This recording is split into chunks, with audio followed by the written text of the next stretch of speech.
Jambadre, and we back with another video, y'all. We got the hoodie on today, man. It's early in the morning. It's cold in my house. My bed's still not made up.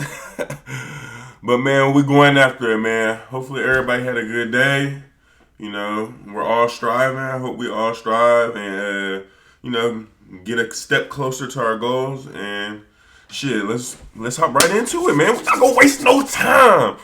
gonna waste no time. Let me switch the screen over. Ignore me looking a little rough this morning. I still will take your girl. Let's do it. I forgot about the video. And this video is called "Killer Thinks He Got Away, Doesn't Realize CCTV Cameras Caught Him." I added the cameras part, but let's see what this killer does. 2024, just before midnight. Officers with the Grand Rapids Police Department rushed to a downtown alleyway after receiving reports that somebody had been shot. 911, where's your emergency? I just heard some gunshots and there seems to be a person on the ground not responding. No!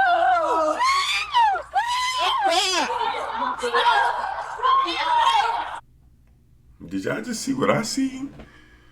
Let's rewind. A person on the ground not responding. No!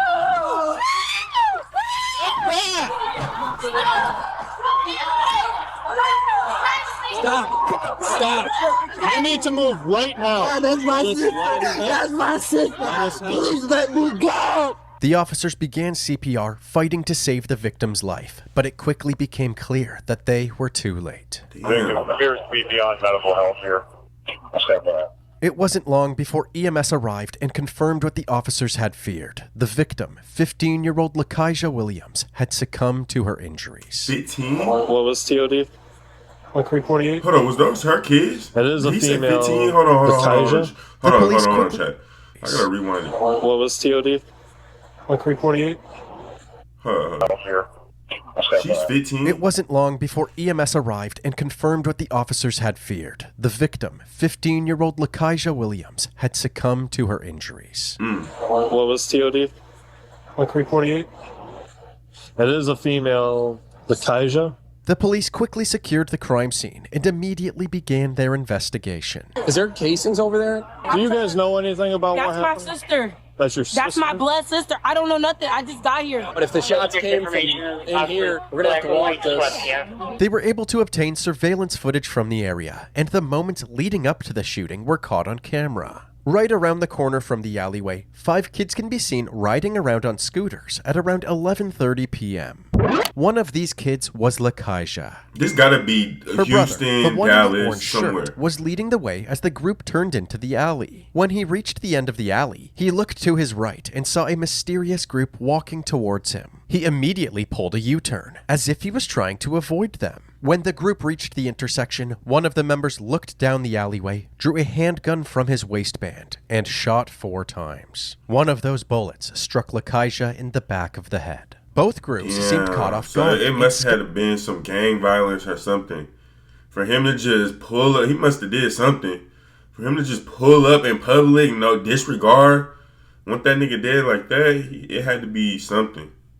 In different directions. Since the shooter had his face covered, the police were unable to get a positive ID. So, when Detective Brandon Romero was put on the case, his main objective was to hunt down the witnesses who were at the scene, and hopefully they could identify the shooter. In the meantime, the dispatcher shared a general description of the shooter to all units. Suspect information is a black male with a hoodie, black and white sweatpants, and dreads.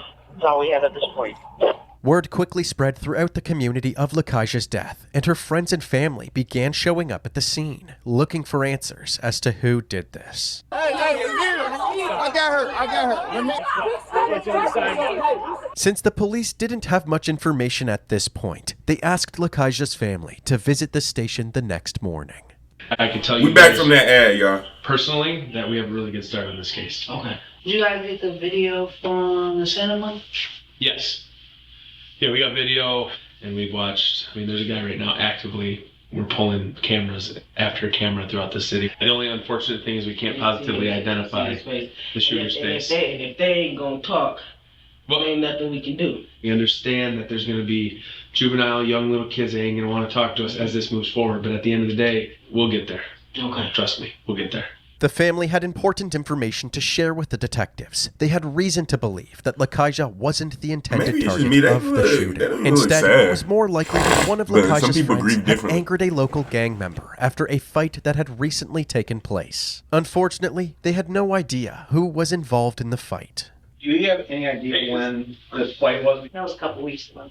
It was a couple weeks ago? Although this information was useful, the detectives explained that speculation alone wasn't going to bring justice to Lakaja's killer. Biggest and most important thing out of this whole thing is we have to work backwards, identify the people that she's with. We got to be able to prove stuff. It's great being able to have you guys pass on information, but that's called hearsay from the court side. You can't go up on the stand and testify to that. Right. We have to hear it from the people that actually saw it. So moving forward, if anything else comes up, names, please just call us. Or if you're able to talk to any of them that you know are there now for sure, and they're willing to talk to us, because at the end of the day, we got to piece this together. She was gonna be somebody. She was gonna go to the NBA. There's not a shadow of a doubt in my mind. I She don't was care like what that? she had going on. What happened? was like that, came out mama? like that. I just Find want out. justice. At least I know She that had a y'all little are Brittany trying to Griner. figure out what's going on. Trust me, we're doing it. I'm going on about 12 hours of sleep the last 3 days. So believe me, it's a priority and there's a lot of work being put into it. Detective Romero spent the next 48 hours organizing all of the security footage gathered from around the city, and he managed to follow the shooter's movements throughout the night of the murder. Nothing seemed out of the ordinary as the shooter spent the night roaming the streets of downtown Grand Rapids. He picked up some friends along the way, and eventually it was the same group of people that were present during the shooting. Unfortunately, Detective Romero still couldn't identify who this suspect was because of the mask he wore all night. However, after the shooting, about 2.5 blocks away from the scene of the crime, he was finally captured walking down the sidewalk Is that without a Youngboy? mask on. He eventually met Oh, back is up that with his NBA friends, Youngboy? and they got in a car from the scene of the crime. He was finally captured walking down the sidewalk without a mask. 17? He eventually met back up with his Is that friends, Benoit? and they got in a car and drove away. tripping. Now that he had a better shot of the shooter's face, Detective Romero asked Lakaja's sister and one of her friends to come to the station for an interview, hopeful that they could put a name to the killer's face. You guys know why you're here. Yep. Do you understand? Right. We are investigating what happened to your sister. What do you know about what happened? I was at home. I was supposed to meet her downtown. But then, literally, like 30 minutes after they got downtown, I got a call, and then it was like, look, Kaji got shot. And I was like, what? By who? Okay.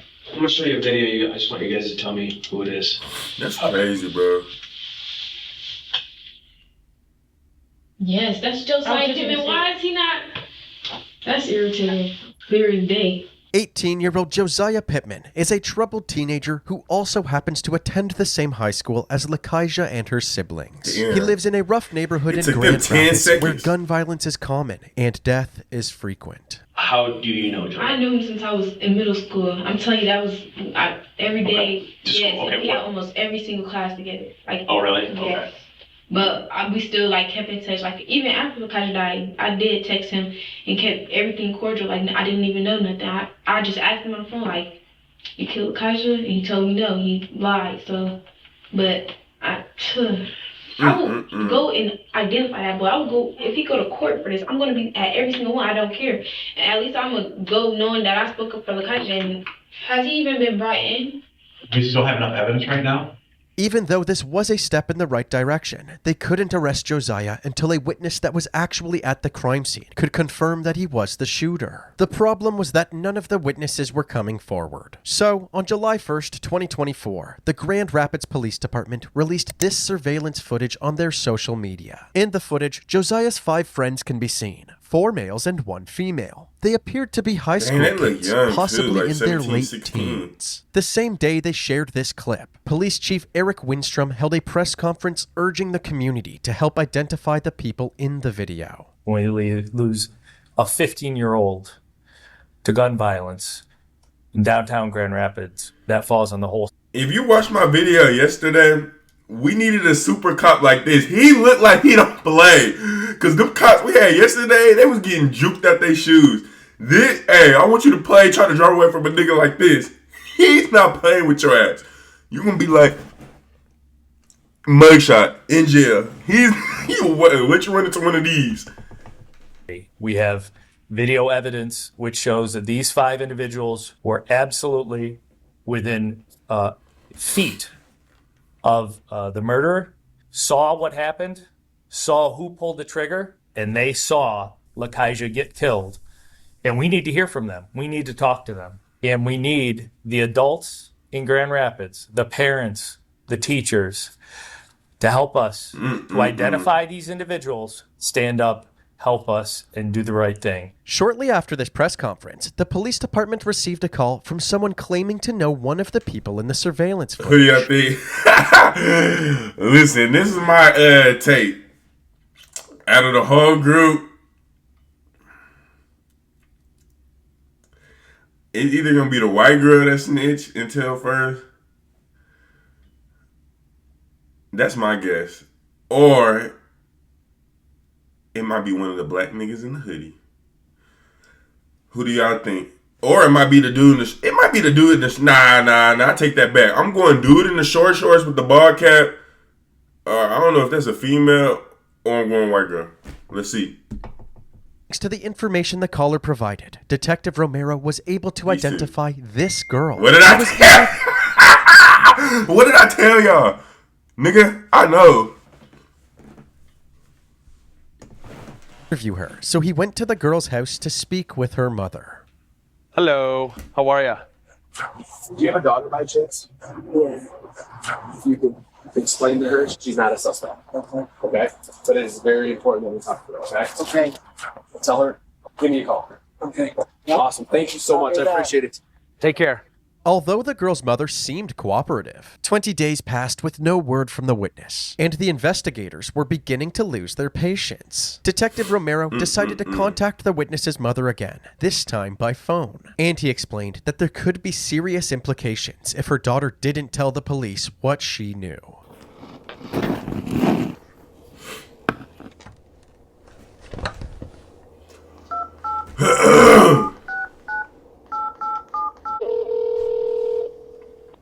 Detective Romero. Hey, how are you? Well, I can explain a lot of things to you that will probably ease your mind. There was a homicide that occurred down in the city of Grand Rapids, and I've identified your daughter as being one of the, I'm going to call her a witness because that's what she is. I can tell you this right now. She was within feet of the individual who fired the shots. And now, do I believe she knew that it was going to happen? I don't. And that's just based on body language, but she was with the suspect. She just needs to understand that I am investigating a violent crime. If you lie during a violent crime investigation, you can be charged with it. Okay. You're welcome. Bye-bye. The wheels were now in motion, and it seemed like a witness interview was finally going to... Ain't nothing gonna happen to that girl. She didn't say nothing. They be trying to put the pressure on people just so they'll tell. They be lying a little bit. That's why you gotta watch police. They are not your friends, man. They're just trying to book you, get their case complete. But before the interview could take place, somebody called the police department reporting a stolen vehicle, a seemingly unrelated incident. It didn't take long for the officers patrolling the streets to track it down. They pulled the vehicle over, and as they approached it, 2 people hopped out and booked it. They're bailing. Rosemary and Evergreen. Hey, stop! Please, stop! The 2 suspects were surrounded, so they began cutting through random properties and hopping fences. Stop! 2 northbound. 2 backyards. The officers were right on their heels. Eventually, they were able to catch up to one of the perpetrators and tackle him to the ground. We're gonna take him on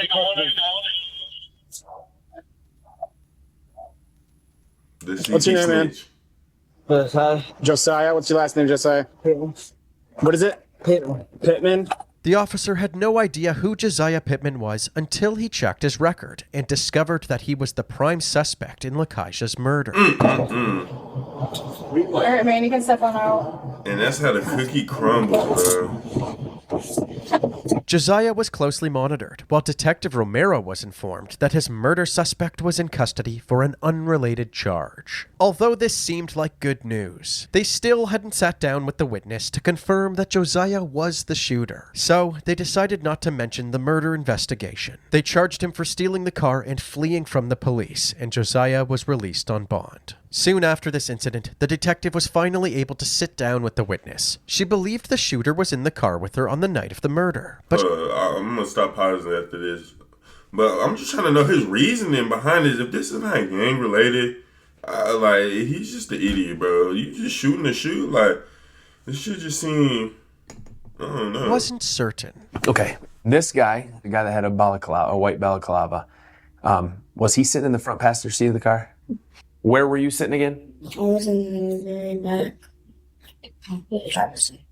Did you know anybody had any weapons inside the car? Did anybody talk about having any weapons? No. Okay. So just on this picture, I just want to make sure I'm clarifying. The guy that had a balaclava. Don't know his name, but front seat passenger. And you're certain that the other individuals that were in the car, you don't know them by any type of names. Okay. Well, I didn't expect any of this to happen. Right. Did he have this face mask on the entire time? No. I don't think so. So if you were to see a picture of him, would you be able to tell me that the person who's in the car? Okay. Okay, I'm going to show you a video here captured from the downtown area. I just want you to tell me if you recognize the individual. It's only a 9-second clip, okay? Just the dude. I was in the passenger. Okay. The detective finally had what he needed for an arrest, a witness who confirmed that Josiah Pittman was the shooter. Investigators quickly tracked Josiah down to a residence in South Grand Rapids, and Detective Romero assembled a fleet of cruisers, a K-9 unit, and a SWAT team to execute his arrest. A drone was also deployed, so if anybody went in or out of the house, law enforcement would know. Suddenly, one of the units noticed somebody down the street that looked like Josiah. That's one is walking out downtown, all black with red shoes on. You know, that's our team want to make initial contact. The dogs always look hungry, The bruh. units surrounding the house stood They do by not be while the feeding them SWAT team motherfuckers. moved in on Josiah. He's compliant. However, it was a false alarm. The person they saw was just a random guy. So, the officers surrounding the residence were given the green light, and they ordered Josiah to come outside. Josiah, we have a K-9 on scene. Do not attempt to flee. We're not here to hurt you. Do as you're told. You will not be harmed. Exit the front door with your hands up. Hands up! Hands up! Put your hands on your head! Hands on your head! Put your hands right back up! Josiah slowly exited the house. I'm sorry, carefully y'all. following the If SWAT I go to team's jail for murder, y'all gonna have to catch me. I'm gonna get beat up by the dogs. I'm not giving up peacefully, He was bro. put in handcuffs And and knowing that's placed the into last the time I'm gonna back of a smell freedom, police bro. Y'all cruiser. gonna have to do y'all job. I'm running through back They doors transported him and straight to the police jumping station out and brought him windows. into I'm the doing it all, interrogation bro. room for questioning. Do you have any idea why you're here? At all? I just want to bring your attention back to May 18th, and it's specifically in the downtown Grand Rapids area. Do you remember anything about being down there? No. No. Did you happen to hear about a 15-year-old girl being shot in the downtown area? Yes. You did see that? You think it should happen to the person that shot that girl? You don't know?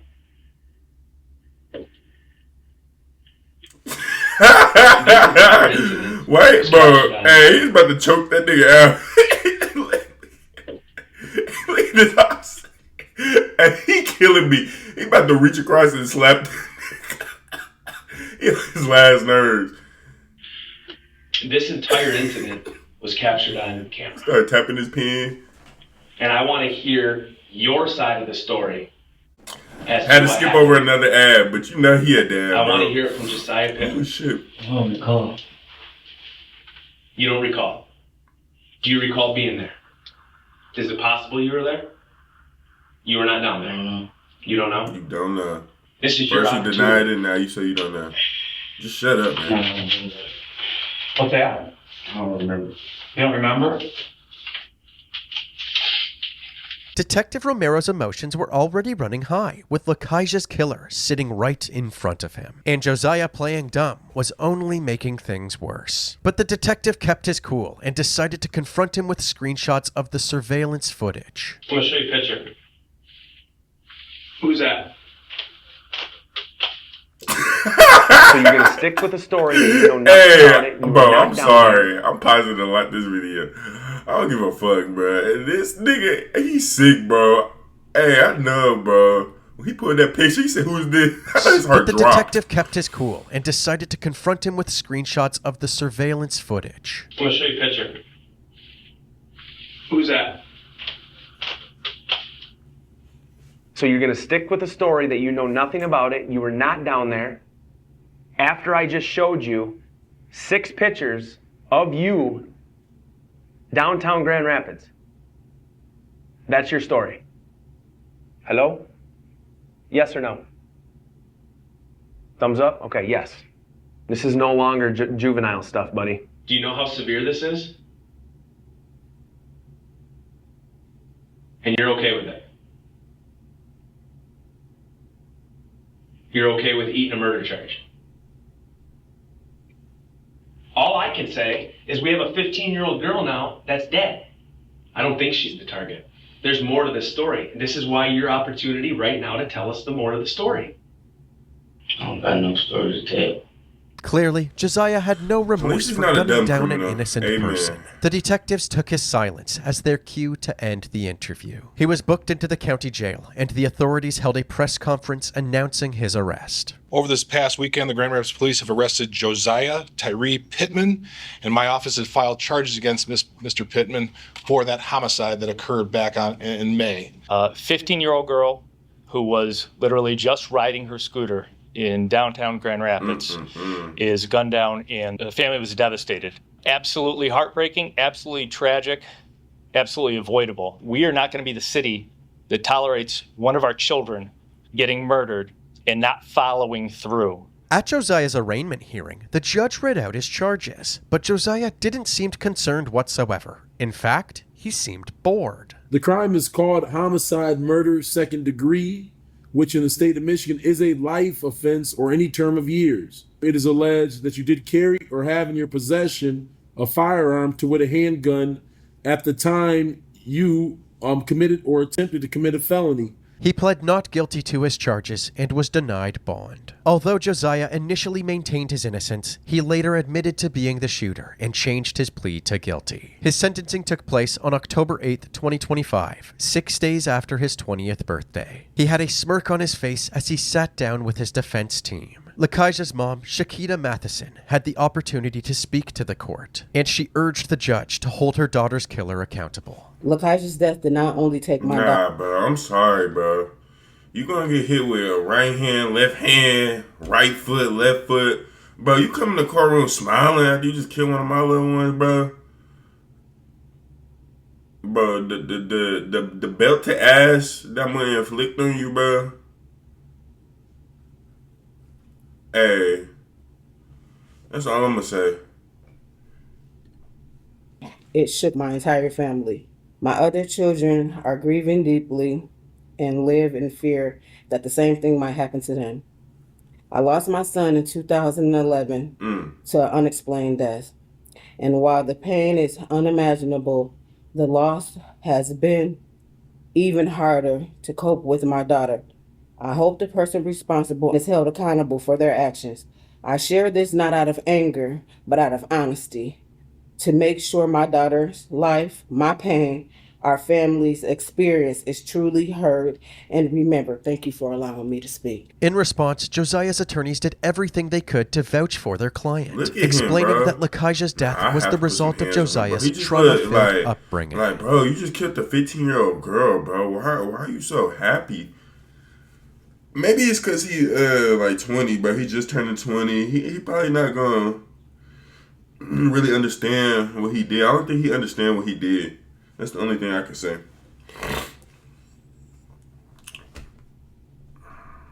Pittman is a person who was a child in our community, who was raised in this community, who was subjected to incredible difficulty as a young individual, as a young child. He saw his parents being incarcerated. He saw days where he had no parent oversight. He was often moved from home to home. When you have a young child who and then, I'm sorry, I can't listen to this. This excuse, y'all. We're not gonna. Everybody can. There's a million excuses, y'all, and it's easy to find one, bro. I'm sorry, we gotta skip over this. We back, man. We back the after reality that. is, I've known Mr. Pittman for a year now since he got arrested. She's on still this, talking? And slowly over time, he opened up. And the first ways that he opened up was showing profound remorse. Mr. Pittman's remorse is true. Josiah was also asked if he had anything to say. He read the message he had written aloud, apologizing to Lakaja's family for his actions. First, I want to apologize to the victim family for the sinful act that I committed, causing them great crime.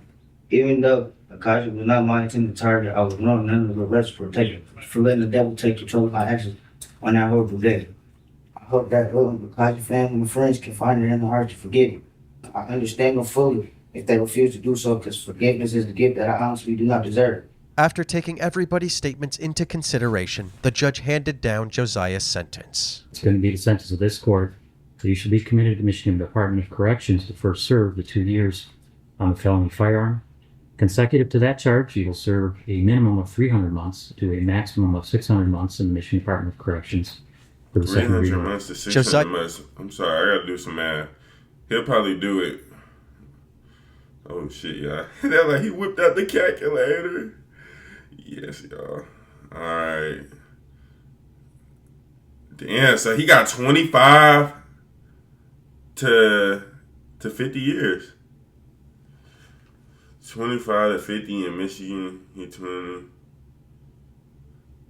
I mean, honestly, this is the worst case scenario. I mean, the best case scenario. He still has a chance to get out. I mean, you just gotta, I don't know, bro. In situations like this, you gotta pray for them and just ask God to let them grow, man, because... Tyree Pittman was sentenced to a minimum of 27 years and a maximum of 52 years in prison. For some reason, Josiah couldn't help but smile and laugh to himself for the rest of the hearing. A reaction that made his heart... See, stuff like that, how you gonna write that apology and then smirk? Nah, I would've threw the book, bro. You would've got life.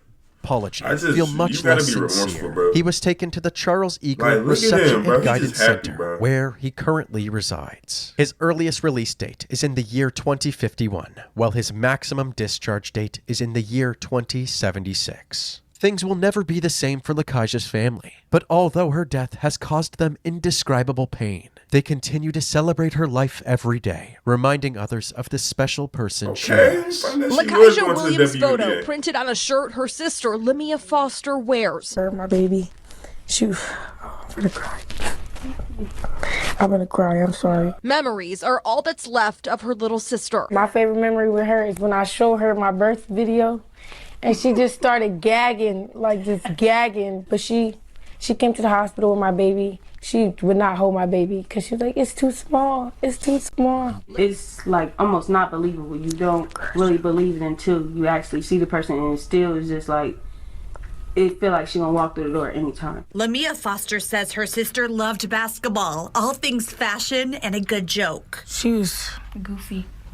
That's what you could describe. I'm not even gonna lie, her mom was right. She's making it to the league. I don't mean to harm nobody when I say this, but every girl in the WNBA, like 8 times out of 10, that look like a nigga, they're good at basketball. And that's just my assessment of the situation. So she looked like she would have been frying niggas for a quick 30-40 a game. She laughed at everything. She was a happy person, the happiest person I know. She made even the darkest times good.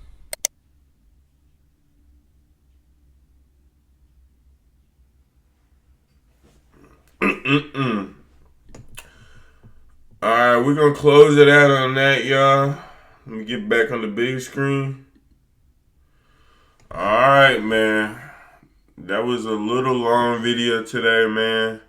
I try not to pause it too much for y'all, but I paused it a little bit more today because I had to get some shit off my chest. But hopefully y'all enjoyed the video, man. If y'all new, like, subscribe. We're gonna keep slowly going up and up and up and up and up and up. And up and up and up and up and up. And I will see y'all when I see y'all. Peace.